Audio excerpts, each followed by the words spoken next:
Hi hello ನಮಸ್ತೆ. ಅನು ಅಡುಗೆ ಮನೆಗೆ ಸ್ವಾಗತ ಸುಸ್ವಾಗತ. ಇವತ್ತು ನಾನು ಮಾಡಿ ತೋರಿಸೋ ರೆಸಿಪಿ ಫ್ರೈಡ್ ರೈಸ್ ಮಾಡಿ ತೋರಿಸ್ತಾ ಇದ್ದೀನಿ. ಅದನ್ನೇ ತಿಂಡಿ ಮಾಡ್ತಾ ಇದ್ದೀನಿ, ಹಾಗಾಗಿ ಅದನ್ನೇ ಮಾಡಿ ತೋರಿಸೋಣ ಅಂತ ಅಂದ್ಕೊಂಡೆ.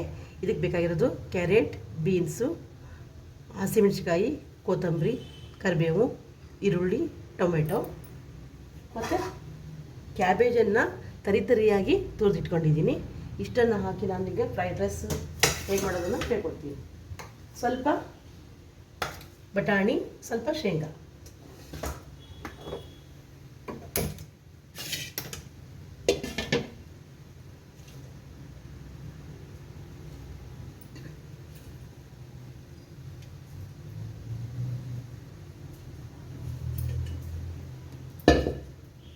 ಒಂದು ಪ್ಯಾನ್ ಇಟ್ಟಿದ್ದೀನಿ, ಎಣ್ಣೆ ಹಾಕಿದ್ದೀನಿ,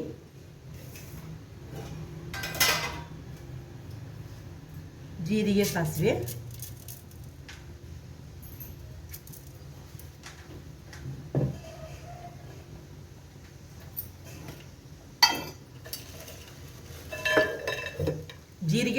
ಸ್ವಲ್ಪ ಚಟಪಟ ಆಗಲಿ.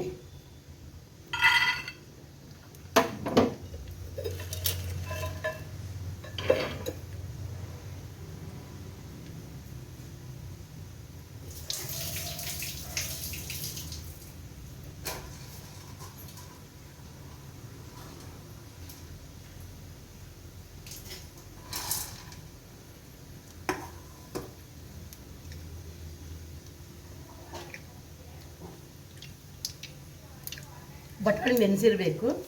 ನಾನು ಈಗ ಅರ್ಧ ಗಂಟೆ ನೆನೆಸಿ ಅದಕ್ಕೆ ಸ್ವಲ್ಪ ಹಾಕ್ತೀನಿ. ಅದರ ಬದಲು ಶೇಂಗಾನ ಹಾಕ್ತೀನಿ, ಕಡಲೆ ಬೀಜನ ಹಾಕ್ತೀನಿ.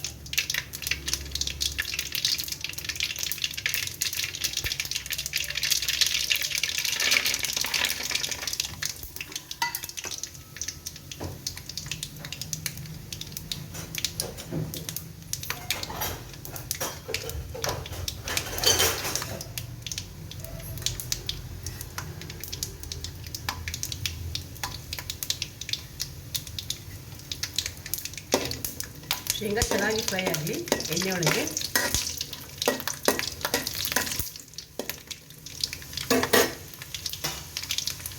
ಬೇಕಂದರೆ ನಾವು ಸ್ವಲ್ಪ ಕಡಲೆಬೇಳೆನೂ ಕೂಡ ಹಾಕೋಬೋದು.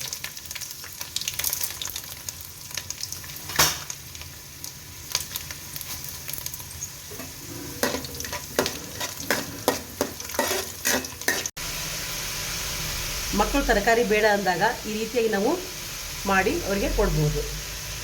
1-2 ಸ್ಪೂನು ತುಪ್ಪ ಹಾಕ್ತೀನಿ.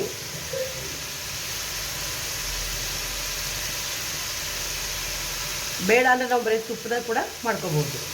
ನಾನು 1-4 ಸ್ಪೂನು ತುಪ್ಪ ಹಾಕಿದ್ದೀನಿ.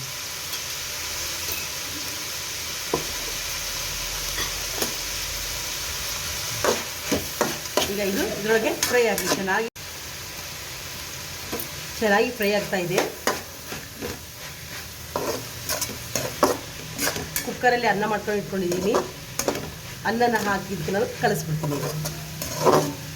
ಮೇಲೆ ಸ್ವಲ್ಪ ಕೊತ್ತಂಬರಿ, ಲಿಂಬೆಹಣ್ಣು ಹಾಕಿ ಕಲಸಿದ್ರೆ ಭಾಳ ಟೇಸ್ಟಾಗಿರುತ್ತೆ.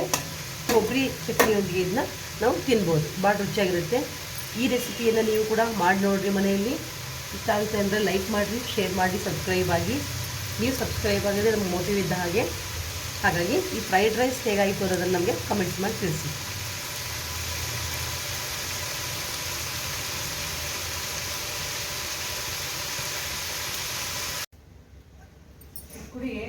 ನಾನು ಕುಕ್ಕರಲ್ಲಿ ಅನ್ನ ಮಾಡ್ಕೊಂಡಿದ್ದೀನಿ. ಅನ್ನನ ಇದಕ್ಕೆ ಫ್ರೈಡ್ ರೈಸ್ಗೆ ಕಲಿಸ್ತಾ ಇದ್ದೀನಿ.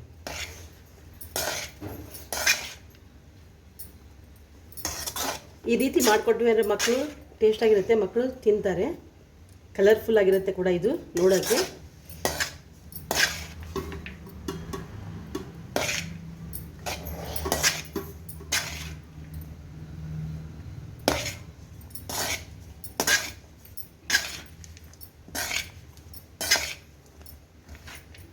ತರಕಾರಿ ಇದ್ದರೆ ಬರೀ ಪಲಾವೇ ಮಾಡ್ಬೇಕಂತ ಏನಿಲ್ಲ. ಈ ರೀತಿ ಫ್ರೈಡ್ ರೈಸನ್ನು ಕೂಡ ನಾವು ಮಾಡ್ಕೊಂಡು ತಿನ್ಬೋದು. ಒಂದು ವೆರೈಟಿ ಫುಡ್ ಆಗುತ್ತೆ, ಹೆಲ್ತಿ ಕೂಡ ಒಳ್ಳೆಯದು. ಇದು ಮಕ್ಕಳಿಗೆ ತರಕಾರಿ ತಿನ್ನೋನಲ್ಲ ಆ ಮಕ್ಕಳಿಗೆಲ್ಲ ಹೆಲ್ತಿಗೆ ಕೂಡ ಇದು ಒಳ್ಳೆಯದು. ಈ ರೀತಿಯಾಗಿ ಫ್ರೈಡ್ ರೈಸ್ ಮಾಡ್ಕೊಂಡು ನಾವು ಕೂಡ ವೆರೈಟಿ ಟೇಸ್ಟನ್ನು ಮಾಡಿಕೊಂಡು ತಿನ್ಬೋದು. ಇದನ್ನು ಕೊಬ್ಬರಿ ಚಟ್ನಿಯೊಂದಿಗೆ ತಿಂದರೆ ಭಾಳ ರುಚಿಯಾಗಿರುತ್ತೆ. ಈ ರೀತಿ ನಿಮಗೆ ಇಷ್ಟ ಆಗಿತ್ತು ಅಂದರೆ ಈ ರೆಸಿಪಿ ಲೈಕ್ ಮಾಡಿರಿ, ಶೇರ್ ಮಾಡಿ, ಸಬ್ಸ್ಕ್ರೈಬ್ ಆಗಿ. Thank you.